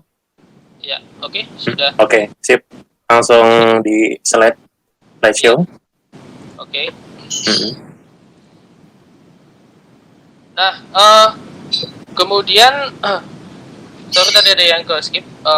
Baiknya itu pengusaha memiliki badan hukum ya. bisa UD, CV atau PT. Dari situ nanti akan ada NPWP, akan ada SIUP dan TDP. Gitu. Baiknya ini kita kita urus sejak awal. Jadi nanti ketika kita mendapat sertifikasi PIRT, itu PIRT ini sudah atas nama perusahaan, atas nama UD, CV atau PT. Gitu. Nah, ketika kita memiliki badan hukum, nanti kita akan memiliki NPWP, itu fungsinya untuk perpajakan. Gitu. Uniknya adalah teman-teman UMKM biasanya tuh awal-awal kalau sudah ngomongin pajak itu takut, wah nanti begini, wah nanti begitu gitu, kayak pajaknya tinggi segala macam gitu. Selama saya mengurus pajak segala macam itu sama sekali tidak ada hambatan, bahkan justru dibantu gitu, asalkan lapor ya. Jadi ada tiap bulan, ada tiap tahun gitu. Dan jelas untuk UMKM ini pajaknya 0,5% gitu, itu sudah sangat ringan sekali. Nah, balik lagi ke sertifikasi.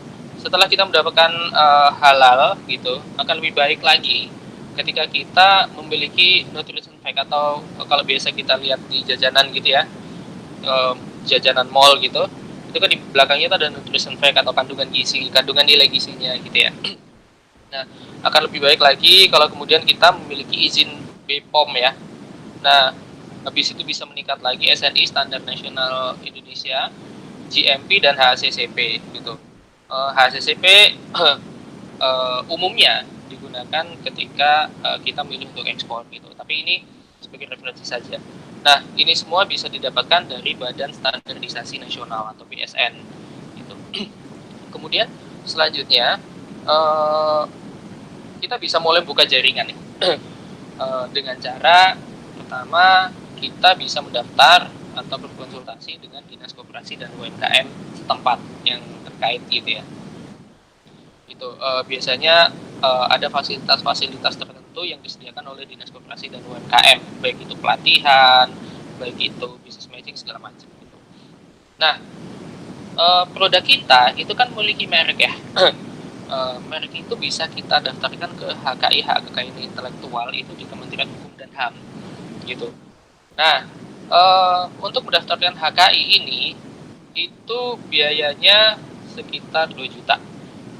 Tapi ketika kita bisa memberikan surat bahwa kita adalah UMKM binaan dari Dinas Koperasi kota atau kabupaten tertentu, kita bisa mendapatkan diskon gitu, sampai yang perlu kita bayarkan sekitar 500 atau 600 ribu gitu ya. Semoga belum berubah gitu. Nah, selain itu kita juga bisa bergabung mendaftar sebagai binaan Dinas Perindustrian dan Perdagangan. Gitu. Di sana juga ada banyak fasilitas yang bisa kita manfaatkan untuk mengupgrade tidak hanya produk kita, tetapi keilmuan atau mindset kita juga yang lebih terutama. Kemudian di situ kita juga bisa bergabung dengan komunitas UMKM gitu. Kalau saya bergabung dengan komunitas sahabat UMKM gitu, bisa mendaftar di ini www.sahabatumkm.id. Nah, sahabat UMKM ini saat ini memiliki program Jubel atau biasa disingkat jual beli itu. Jadi kalau kita jual ke pembeli gitu ya, sementara pembeli bayar tempo gitu. Nah, program Jubel ini bisa memberikan ke kita cash gitu. Nah, nanti tim Jubel yang akan selanjutnya ya, tim Jubel yang akan berhubungan dengan si pembeli kita gitu. Selain itu kita juga bisa mengikuti kegiatan-kegiatan yang diadakan oleh Bikraf, Badan Ekonomi Kreatif, yang sekarang berubah menjadi Kemenparekraf ya, Kementerian Pariwisata dan Ekonomi Kreatif gitu. Berikut adalah kegiatan-kegiatan dari Bikraf itu yang pernah saya ikutin. Saya pernah mengikuti Food Startup Indonesia tahun 2018, itu lomba khusus untuk makanan ya. Itu ada juga sih yang lain, lomba untuk animasi segala macam banyak. Itu karena fokusnya saya di makanan, dan ada lomba yang khusus buat makanan yaitu Food Startup Indonesia. Kemudian ada Creative Food. Creative Food ini adalah pameran di beberapa tempat di beberapa kota ya. Saya mengikuti pameran di beberapa kota gitu waktu itu. Kemudian ada BIP. BIP adalah bantuan insentif pemerintah gitu. Itu yang bisa kita manfaatkan. Ada persyaratannya gitu. Salah satu persyaratannya juga adalah memiliki badan hukum seperti yang saya tadi jelaskan di awal. Itu badan hukum itu penting juga ya. Kemudian ada KKI, ada ya beberapa. Nah, BIP tahun ini itu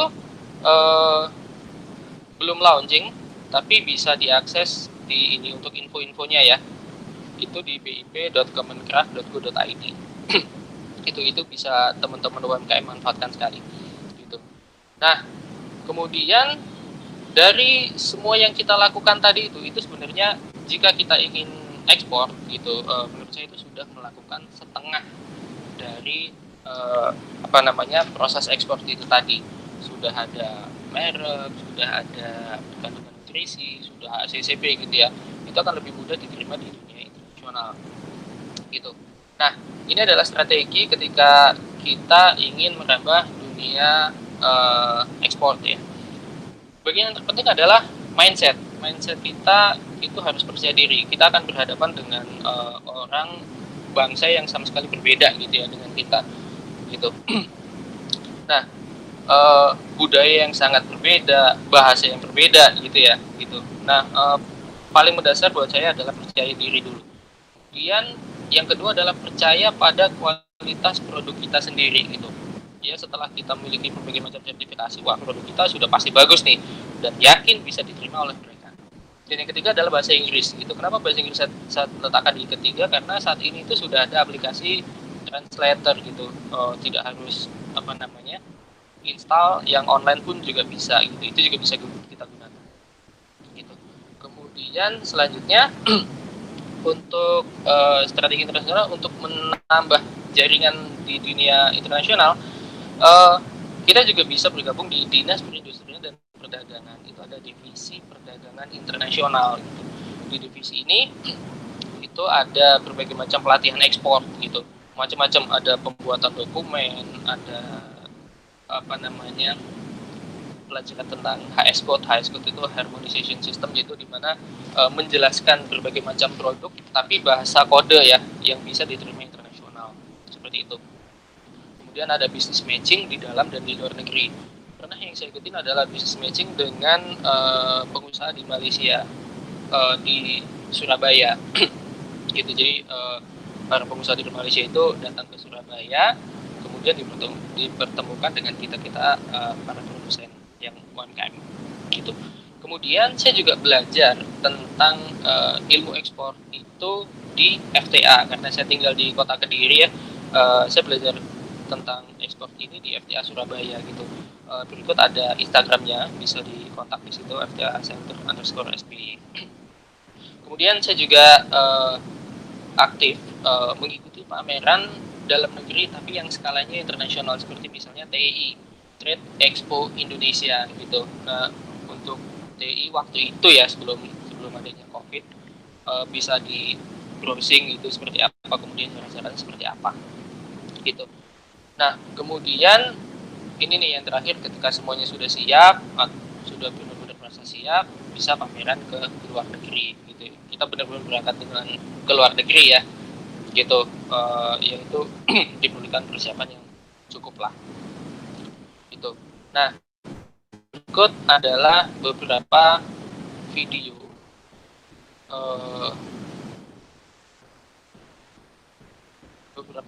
yang saya share ketika saya pameran di luar negeri.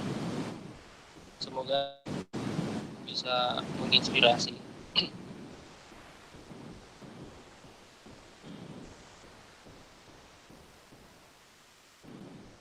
Sudah masuk ya videonya, Mas? Sedang saya play.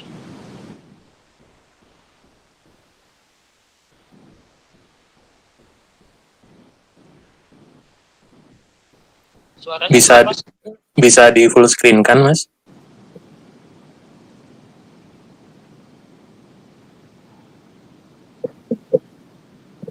Suaranya keluar, Mas?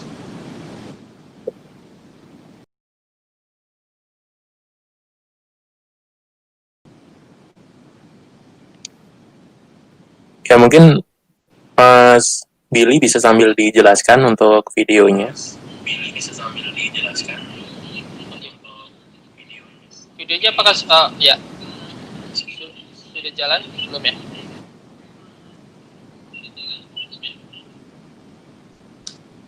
Oke, ini ada beberapa pameran. Waktu saya mengikuti pameran di Amerika, kemudian di Rusia, di Jepang, dan Singapura. Jadi produk saya ikut pameran di sana. Gitu. Bagaimana? Apakah tadi sudah putar dengan baik, Mas? Atau trouble? Ya, mungkin untuk videonya cukup, Mas. Oke. Sudah cukup menggambarkan untuk contoh-contoh sampelnya. Baik. Nah, ini terakhir foto-foto ya. Ini adalah foto tempat produksi kita seperti ini. Jadi seperti yang tadi juga sudah dijelaskan Prof. Made bahwa harus higienis, harus bersih. Fotonya sudah keluar, Mas?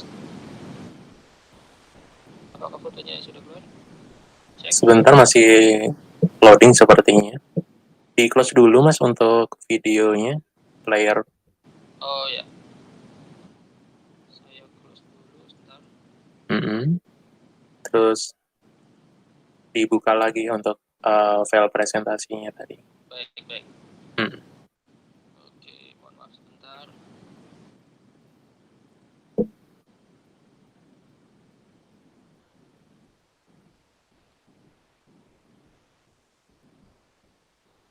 Oke, mohon maaf Mas Billy. Ini karena keterbatasan waktu ya, dan ini ada banyak juga untuk pertanyaan yang sudah masuk. Mungkin kita langsung ke sesi tanya jawab aja ya. Baik. Nanti bisa sambil kita perdalam di sesi tanya jawabnya. Baik, siap. Untuk Prof. Made, kita coba diskusikan lebih lanjut juga ya, Prof ya, dengan Mas Billy. Ya, silakan Mas, silakan. Oh ya, oke. Kita coba kulik-kulik kolom komentar. Di sini rata-rata, nah ini mungkin bisa buat ke Prof. Made ya, terkait forum tempe nih, Prof.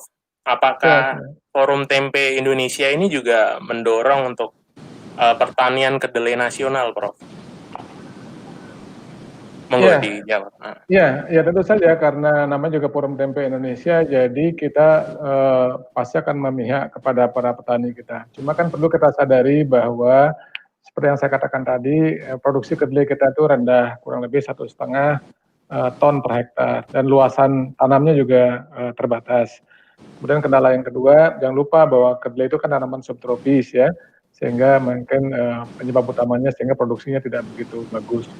Dan Indonesia memang saat ini memang tanaman ketiga setelah padi, jagung, baru kedelai gitu. Jadi, tapi kalau dari segi kualitas sama saja, mau kedelai lokal, mau kedelai impor, dibuat tempe sama saja. Kualitasnya, khasiatnya sama, tidak berubah. Yang masalah hanya sustainability saja.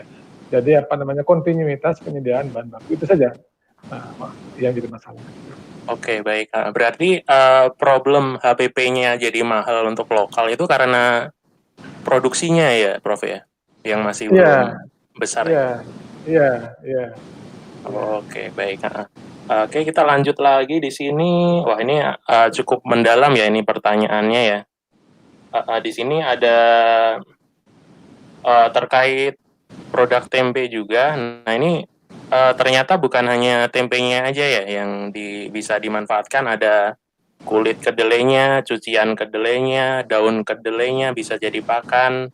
Terus kotoran ternak dapat menjadi biogas. Nah, ini sustainability-nya cukup panjang juga ya Prof ya, dari sekian itu produknya. Betul, jadi itu adalah zero waste ya, jadi zero waste semua bisa dimanfaatkan. Kulitnya baik untuk ternak, bahkan air cuciannya juga air rendaman bekas bekas rendamannya juga mengandung probiotik, sehingga baik untuk kesehatan ternak. Ada contoh yang saya lihat di Jawa Timur, bagaimana para perajin tempe itu memelihara domba ya, kemudian dombanya diberikan minum dari rendaman kedelai, ternyata dombanya cepat gemuk misalnya contohnya. Nah, itu kan luar biasa kalau perajin tidak hanya mengandalkan dari produksi tempe, tapi juga bisa melakukan variasi usaha dengan ternak misalnya gitu. Ya. Oke, baik. Ini pertanyaan lagi. Nah, ini untuk buat Mas Billy nih. Nah, bagaimana prospek produk olahan tempe untuk kalangan vegetarian, Mas Billy? Nah ini kan mungkin kalau di Indonesia masih tidak terlalu aware ya untuk vegetarian atau itu, tapi kalau di luar negeri mungkin di prospek. Nah ini monggo disampaikan. Ya, prospeknya itu cukup besar karena yang saya tahu adalah vegetarian itu semakin meningkat. Jumlah vegetarian di Indonesia maupun seluruh dunia itu meningkat. Jadi sebenarnya pasarnya itu semakin besar gitu. Nah, tempe ini itu sebenarnya kan juga tidak hanya kaum vegetarian ya, yang non vegetarian pun suka, apalagi yang vegetarian. Jadi kesimpulannya sangat besar sekali. Oke, baik. Terus ini ada yang menanyakan juga, apakah perlu untuk ikut expo internasional untuk memperluas pangsa pasar di luar negeri, Mas Billy, kalau sepengalaman Mas Billy? Ya, pasti. Tadi saya juga sempat jelaskan bahwa mengikuti pameran, eksibisi atau expo di luar, gitu. Kalau fokus kita ke ekspor ya, gitu. Di luar gitu. Ya, tapi perlu banyak persiapan gitu. Oke, berarti persiapannya. Oke. Ya, nah, di sini untuk persiapannya itu apa aja selain kualitas produk yang bagus itu? Kualitas produk yang bagus, berbagai macam sertifikasi itu juga kita harus bisa membuktikannya ya, gitu. Sudah SNI misalnya, gitu, sudah ACCP segala macam gitu. Terus baiknya juga kita membawa sampel dari produk tersebut. Jadi calon buyer kita yang ada di luar negeri itu benar-benar bisa mencicipinya, gitu. Dan kita juga bisa menjelaskannya gitu. Misalnya ini adalah produk seperti ini gitu. Pengalaman saya di Rusia waktu itu, ketika saya membawa keripik tempe itu banyak tuh yang belum tahu gitu ya, apa ini gitu keripik tempe gitu. Ya saya ngejelasinnya ini keripik kedelai gitu, kedelai yang difermentasi kemudian dibikin keripik. Oh, keripik kedelai gitu. Ya, seperti itu. Di sana mungkin masih awam banget ya, nggak tahu ya? Iya, masih sangat jarang. Sebenarnya banyak sih orang Indonesia di sana dan mereka juga memproduksi tempe gitu. Tapi ya. Oke, baik. Oke, ini ada pertanyaan lagi untuk dari Siti Fatona. Nah, ini sepertinya lebih cocok buat Prof. Made. Nah, di sini ada yang menanyakan tentang hasil produk dengan GMP, Prof. Nah, ini GMP yang baik dengan bahan bergizi memerlukan biaya produksi yang tinggi. Nah, ini bagaimana solusinya agar HPP tetap bisa ditekan dan penjualan bisa ditingkatkan gitu. Ke saya itu ya? Ya, ke Prof. Made. Terkait GMP, Pak Prof. Baik. GMP adalah Good Manufacturing Practices ya, cara produksi yang baik. Karena kita memproduksi sesuatu untuk orang, untuk maka harus baik ya, harus baik, tidak salah-salah gitu. Nah, memang untuk melakukan GMP memang perlu modal, dimulai dari peralatan ya, kemudian desain ruangan, tata letak ya, kemudian juga pembuangan limbah dan sebagainya. Emang itu adalah modal-modal awal yang harus kita punya. Beli alat juga kan, kalau alatnya stainless steel kan pasti harganya berbeda dengan menggunakan tray bekas misalnya. Itu adalah modal awal memang yang harus kita miliki. Tapi karena prosesnya bagus dan kemudian masyarakat juga sekarang sudah mulai menyadari bahwa barang bagus itu kan tidak ada yang murah gitu kan. Nah, alhamdulillah masyarakat bisa menerima dengan harga yang lebih mahal dibandingkan dengan produk-produk tempe sejenis yang ada di pasaran. Kemudian harus lebih kreatif juga mencari pangsa pasar, tidak lagi ke pasar tradisional, mungkin harus cara lain. Antara lain apa? Bisa masuk ke rumah-rumah sakit, bisa masuk ke restoran, hotel, atau bisa masuk juga melalui jalur-jalur distribusi yang lain, modern market misalnya, atau melalui online dan yang lain-lain. Itu yang harus dikembangkan kreativitas dalam berbisnisnya.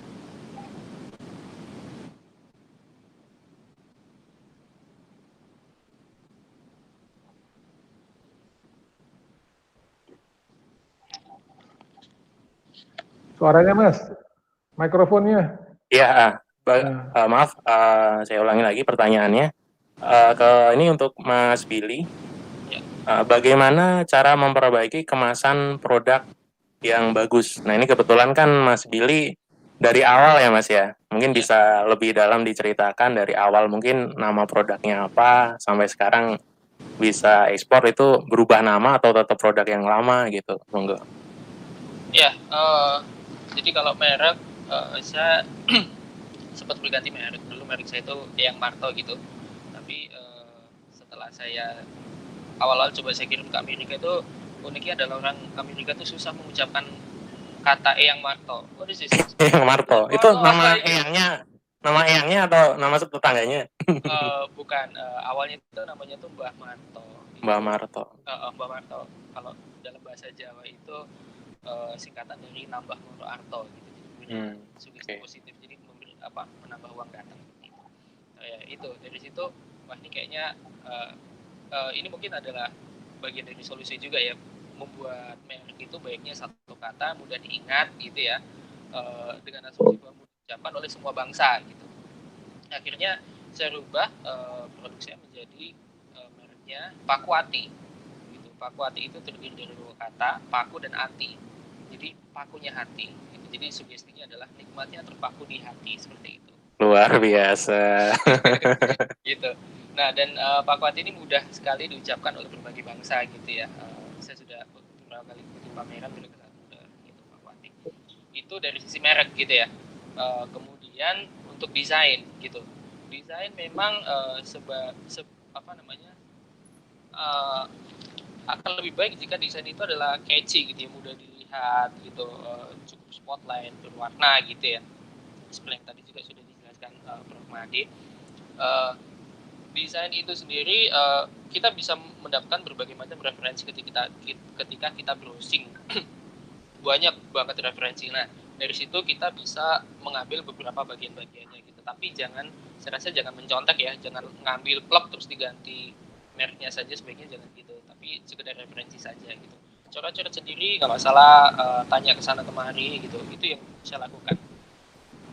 Oke, baik. Terima kasih untuk jawabannya. Nah, ini ada sedikit pertanyaan yang menarik juga. Ini dari salah satu mitra binaannya Basnas, Prof. Buat Prof. Made. Ini ada mitra yang menceritakan nih di Gunung Kidul, beliau mitranya produksi tempe, namun masih menggunakan daun jati, Prof. Nah, ini apakah bisa juga untuk sampai ke go internasional, itu stepnya bagaimana? Nah, ini monggo. Ya, memang ada banyak bahan kemasan ya, dari daun jati, daun waru, tentu yang paling populer daun pisang, sekarang beralih ke plastik. Maka ada yang menggunakan kedebok pisang ya, jadi kedebok stem ya, batang pisang itu ya, kedeboknya. Itu adalah hal yang unik menurut saya, hal yang unik yang harus dipertahankan ya. Dan selain unik juga ternyata komponen-komponen cita rasa dari daun itu bisa pindah ke dalam tempenya pada saat proses fermentasi atau pada saat proses transportasi, itu akan memberikan cita rasa tersendiri yang membuat tempe lebih unik dan lebih khas rasanya dibandingkan dengan dibungkus pakai plastik gitu loh. Jadi itu menarik, sangat menarik.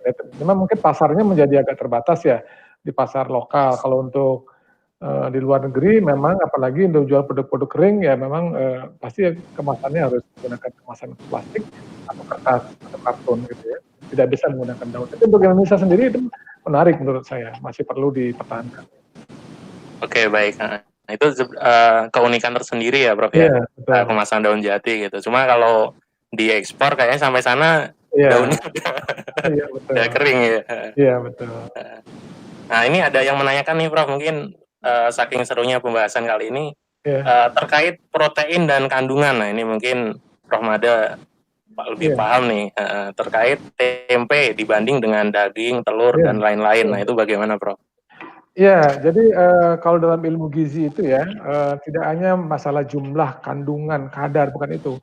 Tapi juga adalah bagaimana zat gizi itu bisa digunakan dalam tubuh. Itu dalam ilmu gizi disebut bioavailabilitas atau bioavailability, atau kalau bahasa ilmiahnya nilai hayati. Jadi artinya gini, protein dari tempe walaupun dia berasal dari nabati, itu beda sekali dengan karakternya dengan protein dari kedelai. Ya karena apa? Karena protein di tempe itu sudah melalui proses fermentasi kan. Kalau dibandingkan dengan di tahu, maka tentu saja protein tempe lebih baik dibandingkan dengan tahu atau produk-produk dari kedelai yang sama, tapi prosesnya adalah non fermentasi. Itulah uniknya proses fermentasi. Alhamdulillah nenek moyang kita tuh punya punya teknik yang sederhana, tapi ternyata bisa mengubah sesuatu yang sederhana itu menjadi hal yang luar biasa tanpa mereka sadari gitu. Baru belakangan lah kita berhasil membuktikannya, ternyata ada kandungan-kandungan bioaktif di dalam tempe itu yang memiliki khasiat yang luar biasa untuk kesehatan. Jadi itulah karunia buat kita semua ya. Berarti nggak kalah ya Prof ya, untuk pasti. Proteinnya dengan bahan makanan yang lebih mahal ya. Betul. Oke, mungkin karena sudah keterbatasan kita sampai di sesi yang terakhir untuk konklusi atau kesimpulannya. Mungkin bisa dimulai dari Prof.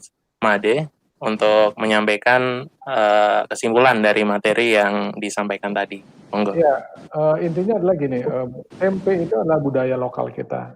Ya, kita berpikir secara lokal, tapi kemudian aktivitas kita bisa memiliki langkah-langkah di tingkat global gitu. Jadi jangan pernah berpikir karena ini produk tradisional lokal pula gitu ya, kemudian menjadi minder gitu. Jadi dengan cara yang bagus, dengan cara dikemas dengan cara yang baik, dengan diberikan informasi-informasi yang lengkap, diolah dengan cara yang berbeda gitu, ternyata ini produk memiliki potensi yang luar biasa untuk dipasarkan baik di tingkat lokal, regional maupun internasional. Saya kira itu saja. Ya, baik. Terima kasih Prof untuk kesimpulan yang telah disampaikan. Langsung ke Billy.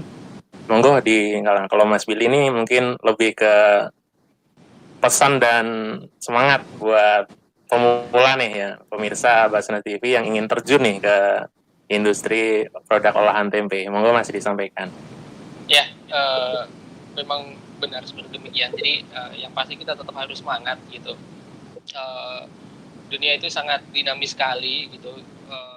Kita harus sangat-sangat kreatif untuk menentukan sikap kita, dan untuk itu kita harus riset, harus punya cukup wawasan yang luas gitu. Kita tidak hanya belajar tentang produksi saja, tapi kita juga harus melihat isu-isu yang sedang berkembang gitu. Dari situ kita bisa memilih jalan gitu ya, menentukan sikap gitu, seperti yang tadi diceritakan tentang vegan gitu ya, bahwa orang yang memilih menjadi vegan itu sudah semakin banyak tiap hari gitu, dan itu adalah sebuah peluang yang cukup besar gitu. Jadi selain semangat, kreatif, juga harus terus mengupgrade tidak hanya produk tetapi diri kita dan pola pikir kita ini. Oke, baik. Terima kasih untuk pesan dan semangatnya juga dari Mas Billy. Oke, baik. Sekali lagi saya ucapkan terima kasih buat Prof. Made, Mas Billy yang sudah berkenan hadir dan sharing-sharing ilmunya kepada pemirsa Basnas TV dimanapun pemirsa Basnas TV berada. Baik, oke, terima kasih Prof. Made. Ya, sama-sama. Jangan kapok ya Prof, Mas Billy buat diundang lagi untuk sharing-sharing tentang dunia pertempean ini. Saya baru tahu nih ada hari tempe ternyata.